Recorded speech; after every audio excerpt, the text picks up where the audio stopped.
건축 구조 이론 중에 힘과 하중 부분을 하고 있습니다. 오늘은 두 번째 인장력과 압축력에 대해서 알아보겠습니다. 앞 시간에 간단하게 당기는 힘, 미는 힘 이래갖고 얘기를 했는데 부분을 자세하게 한번 보도록 하겠습니다. 자, 우리가 가우디를 공부할 때 그렸던 그림이죠. 이런 그림을 보셨습니다. 이 구조물을 만들기 위해서 가우디는 이 커브가 어떻게 되어야 정말 가장 가늘게 돔을 만들 수 있는가, 이걸 알기 위해서 이런 실험을 했다라고 말씀을 드렸습니다. 결국 이렇게 실험을 하는 이유는 그거죠. 자, 압축력이라고 하는 것은 이미 자기 형태를 가지고 있는 것 안으로 당깁니다.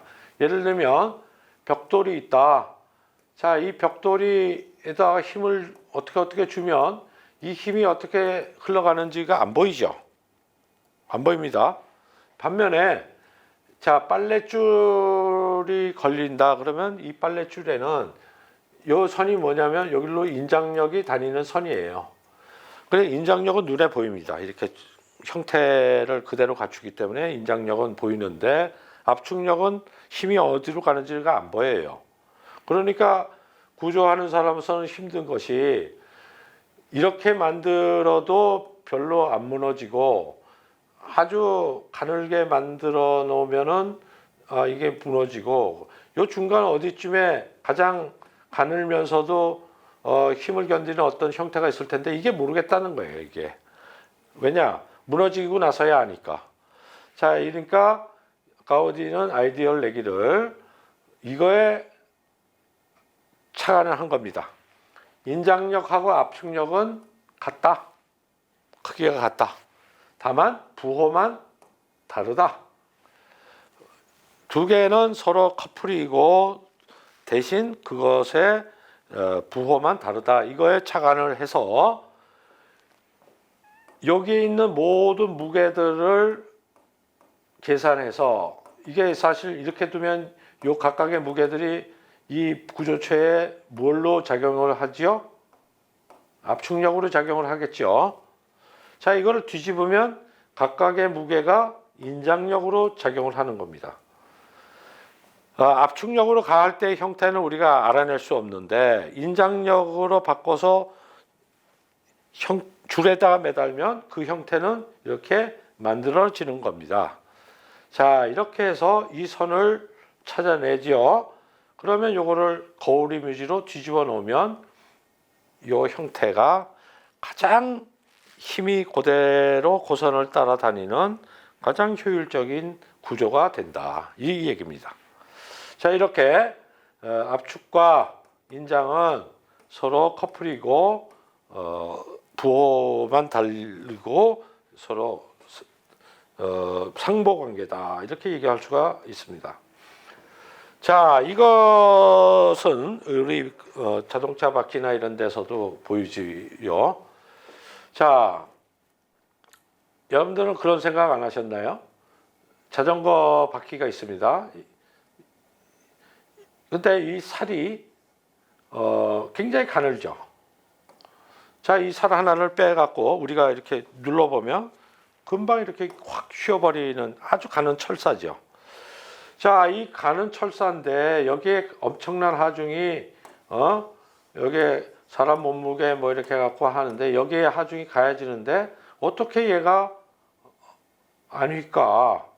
땅에서 이렇게 맞고, 분명히 이 선은 엄청난 하중을 받는데 이 철사는 왜 휘지 않을까?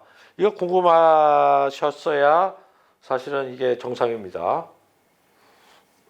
왜 그럴까요? 이 철사가 하나 꺼내 놓으면 아무 힘도 못 받는 철사인데 어떻게 해서 이 자전거가 성립이 될까요? 자, 비밀은 이겁니다. 이 철사가 힘을 받는 게 아니에요. 이쪽이나 이쪽이 철사가 힘을 받는 게 아니에요. 이쪽이 언뜻 보면 땅에 붙은 이 철사를 통해서 힘이 전달되는 것 같은데 그렇게 전달되지가 않습니다. 이 말하자면 허브죠. 스포크에 힘이 전달되면 일단 이 힘은 얘를 끌어당깁니다. 얘를 위쪽에 있는 애를 끌어당겨요. 그러면 얘가 아래로 내려오려고 하겠죠. 내려오려고 하면은 얘가 내려오면서 어떻게 되죠? 옆으로 얘가 늘어나죠. 이렇게 되죠. 자, 그러면 결국은 뭐냐면 얘가 힘을 받는 동시에 이쪽에 있는 애가 원래보다 늘어나는 힘을 받으면서 이렇게 인장력이 걸리는 겁니다. 자, 그 사이에 얘는 어떻게 될까요? 줄어들겠죠. 줄어드니까 압축력을 전혀 못 받습니다. 그러니까 자전거는 쉽게 얘기하면 얘네만 힘을 받는 거고 얘네는 없어도 되는 거다. 그래서 이 살이 돌아가면서 얘가 일로 가고 일로 가면서 결국 윗부분에 있는 살만 자전거를 견디는 힘이다. 자, 반면에 자동차 바퀴는 안 그렇죠. 이 바퀴하고 이거의 힘은 이 압축력에 의해서 견디는 겁니다. 자, 이렇게 인장력이라고 하는 것을 이용한 여러 가지 구조가 있는데 이런 구조는 우리가 텐세그리티라고 합니다. 텐세그리티. 보기에 굉장히 투명한 구조죠. 결국 뭐냐면 여기 안에 인장력이 이런 식으로 이렇게 갇힙니다. 서로 이 안에서 플러스 마이너스 제로가 돼서 인장력이 갇히고 걔네들을 팽팽하기 위해서 압축제인 이 기둥이 이 안에 있는 거죠. 그래서 압축제는 굵고 인장제는 눈에 안 보일 정도로 가늘죠. 이렇게 해서 이 안에 텐션이 인테그레이트 되어 있다. 이렇게 해서 이거를 텐세그리티라고 얘기를 합니다. 자, 인장력에 대해서 알아봤고요. 그 다음에는 압축력에 대해서 알아보겠습니다. 자, 압축력이랑 인장력은 사실 방향만 다르지 똑같은 크기의 힘이다라고 얘기를 했습니다. 그런데 문제는 압축하고 인장이 근본적으로 다른 이유는 인장은 자기가 어떻게 한다고요? 힘을 받을 때 스스로 힘을 받는 힘이 흘러가는 그 형태를 스스로 드러낸다. 이렇게 말씀을 드렸습니다. 자, 빨랫줄 예를 들었어요.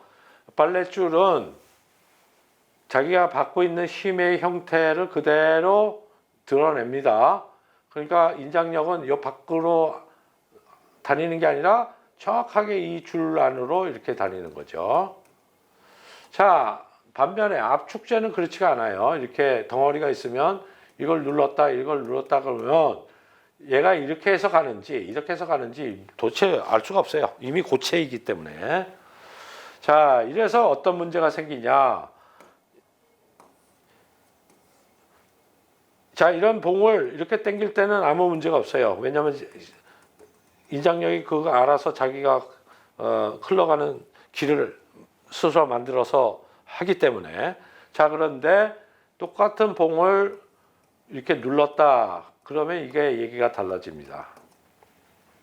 얘기가 달라지는 게 왜 그러냐면 아무리 정확한 봉에 아무리 정확한 중심에다가 힘을 가하더라도 현실적으로는 그런 일이 벌어질 수가 없죠. 결국 뭔가 모르게 이 힘과 이 힘 사이에 오차가 생깁니다. 눈에 보이지 않는 이 오차라 하더라도 결국 뭐가 생기죠?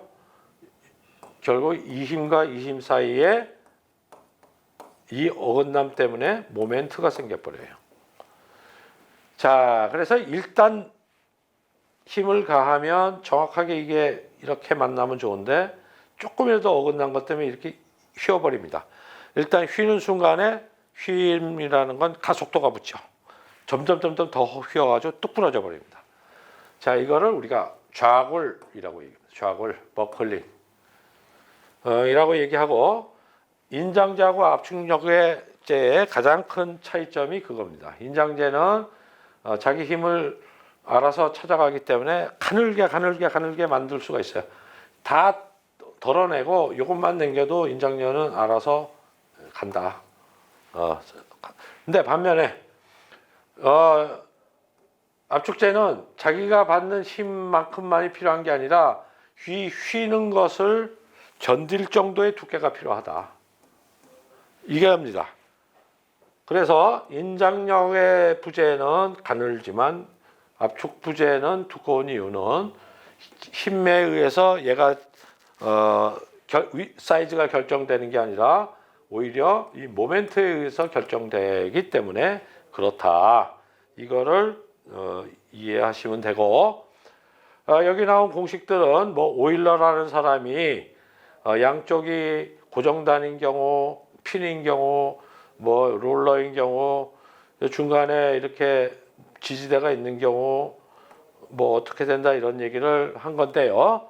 요약하다 보면 이 결점의 상태, 그 다음에 중간에 요 길이를 얼만큼 줄일 수 있느냐의 문제에 따라서 이 받을 수 있는 힘의 크기가 달라진다. 이런 것만 아시면 됩니다. 자, 그래서 이게 유리창이 굉장히 큰 경우는 어떻게 하느냐. 문제가 생깁니다. 유리창이 이렇게 커요. 굉장히 공항 같은 데 보면 이렇게 높죠. 이거를 그대로 세워놓으면 어떤 일이 벌어지냐. 유리 자체의 자중 때문에 유리가 무슨 힘을 받게 되죠?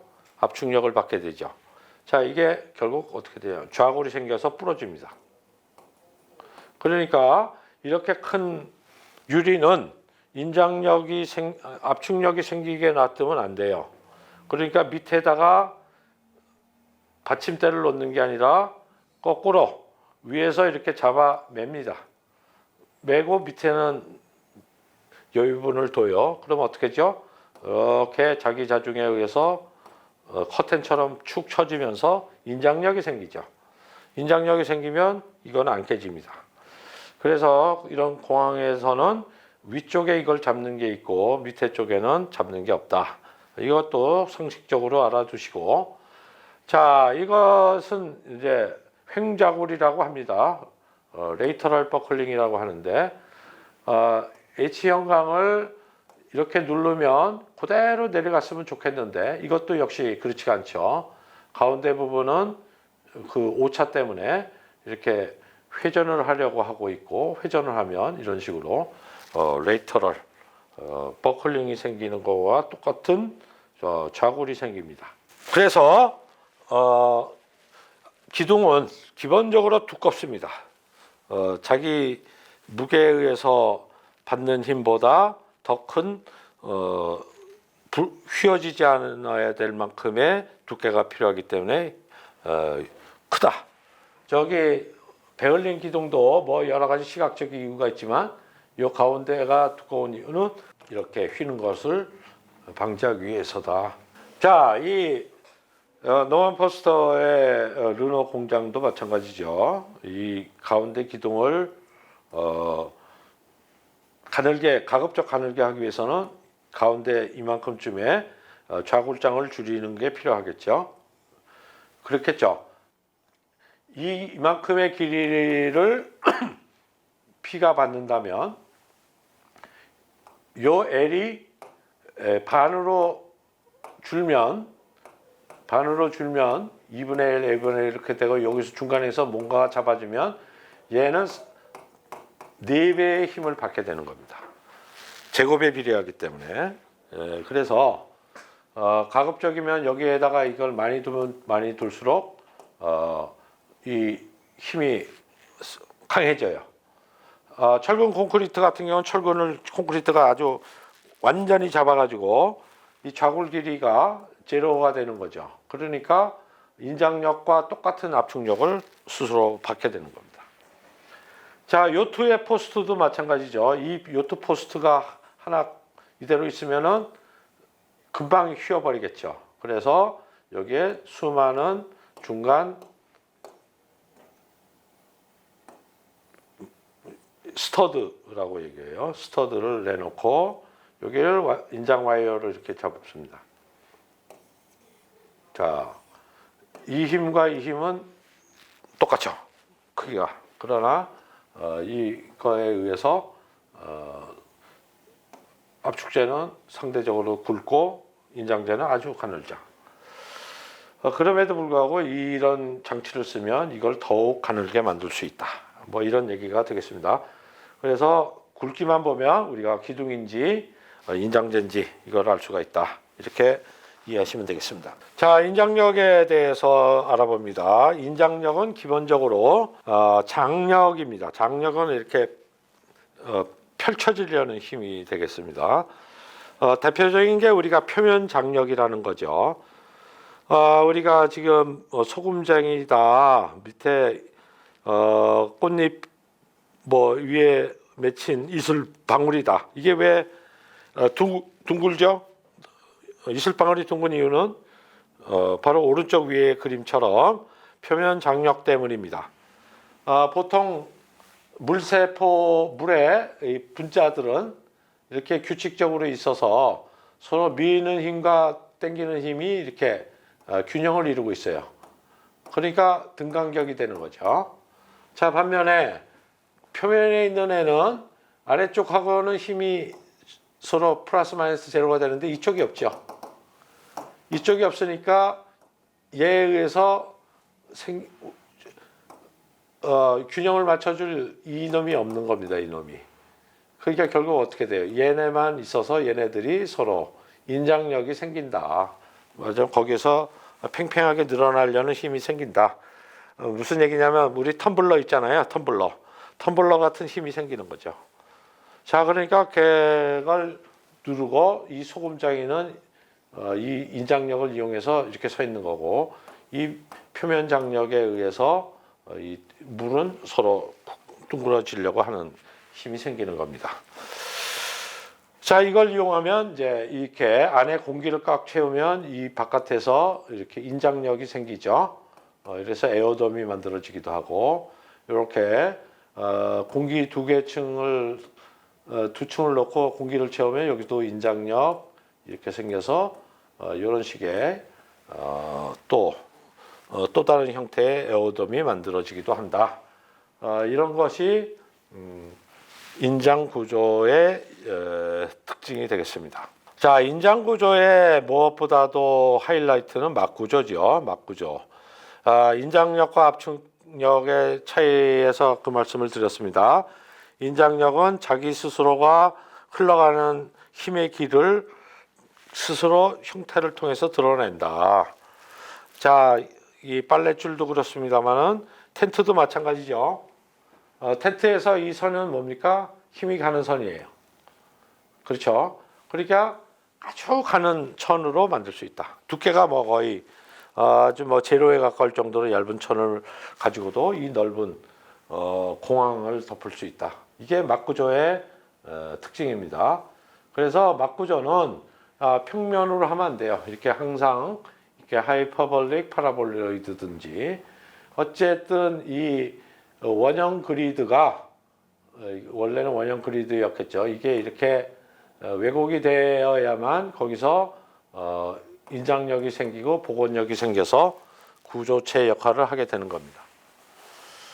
자, 이런 텐트 구조도 마찬가지죠. 그래서 요 안에서 인장력이 생겨서 전체적으로 구조가 되는 겁니다. 자, 방탄조끼도 인장력을 이용한 거죠. 방탄조끼도 이렇게 강력한 섬유가 층이 있고 총알이 날라오면 이 섬유가 이렇게 인장력을 받아서 늘어나겠죠. 늘어나는데 일반 섬유 같으면 여기에 끊어지는데 인장 강도가 워낙 세다 보니 이게 안 끊어지고 이 형태를 유지하죠. 그러면 총알이 여 안에서 이렇게 더 못 가고 찌그러지죠. 이게 방탄조끼의 원리입니다. 그래서 방탄조끼도 결국 인장력을 이용한 물건이다. 이런 걸 알아두시면 되겠고요. 자, 그 다음에 인장 다리입니다. 다리 중에서도 현수교는 빨랫줄을 생각하시면 돼요. 그래서 일단 큰 교각을 세우죠. 여기는 무슨 힘이 생기겠습니까? 압축력이 갑니다. 압축력이 가서 이 해저의 큰 기초에서 받쳐주고 이 모든 다리에 있는 무게가 다 이쪽으로 흘러간다. 그리고 여기에 이제 상판이 이렇게 있을 거예요. 상판의 무게는 이렇게 인장 케이블로 해서 위로 올라가고 이렇게 모인 것들은 이렇게 가고 이 인장 케이블에 의해서 얘가 누르는 힘이 돼서 교각까지 가는 겁니다. 자, 그러니까 보세요. 교각은 굵고 인장 케이블은 그에 비하면 아주 머리카락만큼 가는데 받는 힘은 어떻습니까? 같다. 그렇죠? 여기 있는 힘이 어디로 안 가죠? 다 여기 있는 힘이 일로 내려가는 거니까 받는 힘의 크기는 같으나 그 부재는 인장 부재는 가늘고 압축 부재는 굵다. 자, 이런 것도 마찬가지죠. 이거는 인장력을 가니까 뭐 아주 가는 철사고 여기는 이거를 붙들고 있는 압축재니까 굵고 여기도 마찬가지 이거는 굵고 얘네들은 가늘고. 자, 그래서 인장 구조와 압축 구조는 그렇게 구별할 수 있다. 인장 부재는 얇고 가늘며 압축 부재는 굵고 두껍다. 왜? 버클링, 좌골 때문에 그렇다. 이렇게 우리가 인장력과 압축력을 이해할 수 있겠습니다.